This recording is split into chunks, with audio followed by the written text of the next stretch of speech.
Okey, soalan 5, paper 1, 2022 berkait dengan vektor. Okey, koordinat bagi titik P dan Q masing-masing ialah ini dan ini.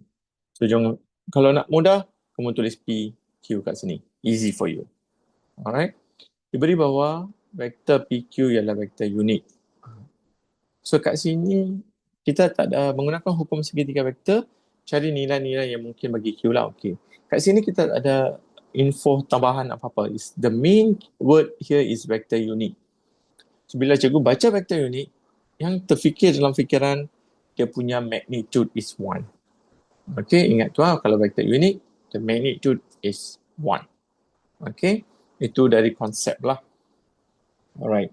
So, cikgu nak lukis sedikit supaya memang kalau soalan vektor yang berkait dengan koordinat macam ni, I prefer to draw. I mean, plot dia secara, but sketching is enough. Just nak dapatkan dia punya gambaran lah. So sekarang P dia 2, 3. So let's say here is 2, here is 3. So here is the P. Okay, 2, 3. And then Q I simply put here lah. Sebab Q dengan 2Q.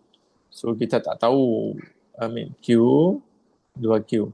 Tak tahu kat mana kan. So I simply put lah. Okay, just nak dapat gambaran sahajalah. Okay. So dia segitiga vektor. So segitiga dia of course kaitkan dengan 0, 0 ni. Alright, so kita boleh dapat macam ni lah. So how to get PQ? Okay, how to get PQ? So vector PQ is equals to, okay, we start dengan P, pergi ke O dulu. So PO plus O ke Q, OQ. Alright. So macam mana dapat PO? So P ke O, okay, gerak P ke O, sini ke sini. Macam mana kamu gerak? Kiri dulu, ke kiri dulu, lepas tu turun bawah.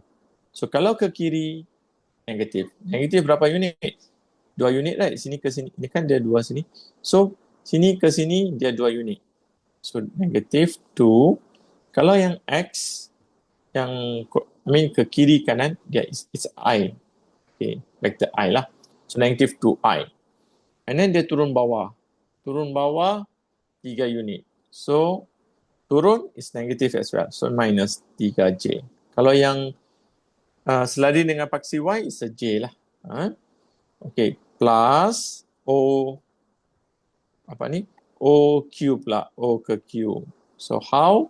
Dia ke kanan. So kalau ke kanan memang dia positif lah. Berapa tempat? Q right here is Q. So QI. Unit dia Q. So it means it's Q right? So QI. And then naik atas. Naik atas berapa? 2Q right? Because kat sini 2Q. So plus 2Q J. Okay. Ingat Q tu kita tak tahu lagi. This one I just simply put. So maybe Q is over here or somewhere here or what. I don't know. I just nak dapatkan gambaran, cuma simply put kat sini. Supaya kita nampak lah yang, supaya senang kita nak dapat benda ni. Okay.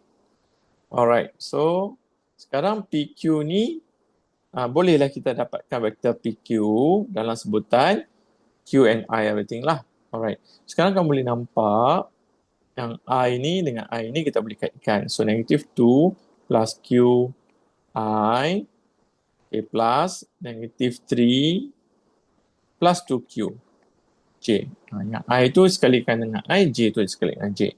So now, macam yang cikgu cakap tadi, vector unit maksudnya magnitude dia adalah 1. How do you get the magnitude? Ambil yang ni, remember x square plus y square, right? Yang ni lah katakan dia xi plus yj. So x square plus y square, itu magnitude, equals to 1. Kenapa 1? Sebab dia dah cakap PQ ni adalah vector unit. Okay, itu yang cikgu nak guna, itu konsep yang cikgu nak guna. Senang x dia ini, so substitute negative 2 plus q kuasa 2 plus yang y dia ni negative 3 plus 2q kuasa 2 and then square root equals to 1. Okay. Sekarang yang square root ni kalau pindah jadi kuasa 2 kan. So 1 kuasa 2 jadi 1 jugalah. Okay. So lepas tu yang ni buka kurungan, ni pun buka kurungan. Okay. So buka kurungan, bila cikgu buka kurungan, cikgu dapat 4 tolak 4Q tambah Q kuasa 2 tambah 9 tolak 12Q tambah 4Q kuasa 2. Buka kurungan sepatutnya dah mahir lah. Kalau siapa-siapa yang belum mahir lagi, mahirkan. Dia ada cara yang direct lah. Okay. Alright, yang satu ni pindah jadi tolak. Okay, so 4 ataupun boleh ringkaskan terus. Okay, why not kita ringkaskan terus. Okay, ni Q kuasa 2 tambah 4Q kuasa 2, so 5Q square.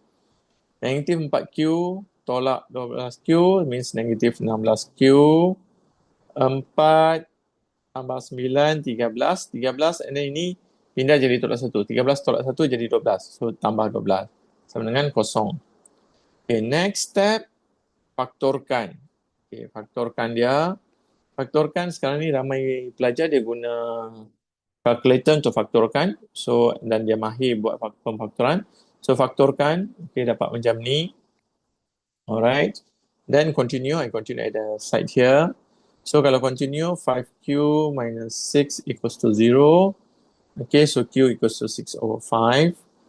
Atau Q minus 2 equals to 0. Q equals to 2 lah. Okay, ini biasanya kalau guna kalkulator terus dapat jawapan dulu, lepas tu baru kamu buat kurungan kan. So, up to you lah, tengok macam mana. Tapi my style, I do sebab pemfaktoran tanpa menggunakan kalkulator. So, you faktorkan dulu baru dapat jawapan lah. Okay, up to you. Pemfaktoran tu buat macam mana lah. Alright, kita dah selesai, itu jawapan dia.